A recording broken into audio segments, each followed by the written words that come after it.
Simple way to build your self-worth is to celebrate small wins. Bakit time na nagse-celebrate ka ng maliliit na progress, kahit simpleng natapos mo yung isang task or kahit yung tipong nagawa mong bumangon, kahit ang bigat ng pakiramdam mo, you are sending a message to yourself, I am capable, I am growing, and I am enough. Huwag kang mag-antay ng malalaking achievements bago ka maging proud sa sarili mo.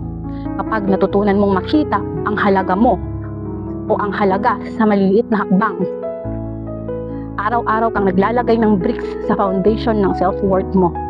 Hindi mo kailangang hintayin na i-validate ka ng ibang tao. You can validate yourself one small wins at a time.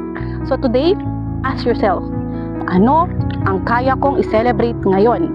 Kahit gaano kaliit, it matters dahil every small win is a proof na you are moving forward. At habang tumatagal, you will notice na hindi lang lumalakas ang tiwala mo sa sarili mo, kundi nararamdaman mo rin na, yes, you are worthy exactly as you are. Okay, isa pang simple step is to rewrite your inner voice. Minsan, hindi naman ibang tao ang pinakamalupit na kritiko natin.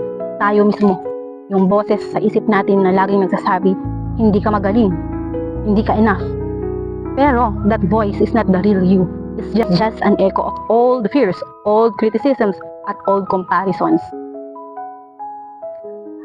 At kung hindi natin babaguhin, that voice can shape the way we see ourselves.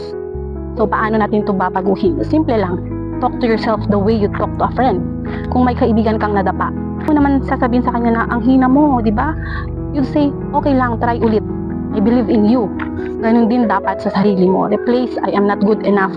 Replace mo yan with, I am learning. I am growing.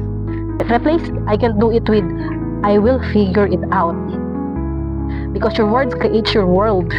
Your words create your world. The more you practice speaking kindly to yourself, the stronger your self-worth becomes. You don't have to be perfect to be worthy. Another one is setting boundaries. Hindi nauubos ang energy natin dahil sa trabaho, kundi dahil sa mga bagay at taong hinahayaan lang natin sumusobra. Kaya mahalaga ang boundaries. Bakit mahalaga ang boundaries? Boundaries are not about being selfish. They are about self-respect. Every time you say no to what drains you, you are actually saying yes to your peace, your time, and your worth. Sipin mo, kapag lagi kang oo lang ng oo kahit gusto mong humindi, you are teaching yourself that other people's needs matter more than yours. Pero kapag matuto ka magsabi ng no, hanggang dito lang ako, no ako ngayon, you are showing yourself and others that you value your well-being. Boundaries are not walls. They are doors. Doors that protect your energy and allow the right people, the right opportunities, the right love to come in.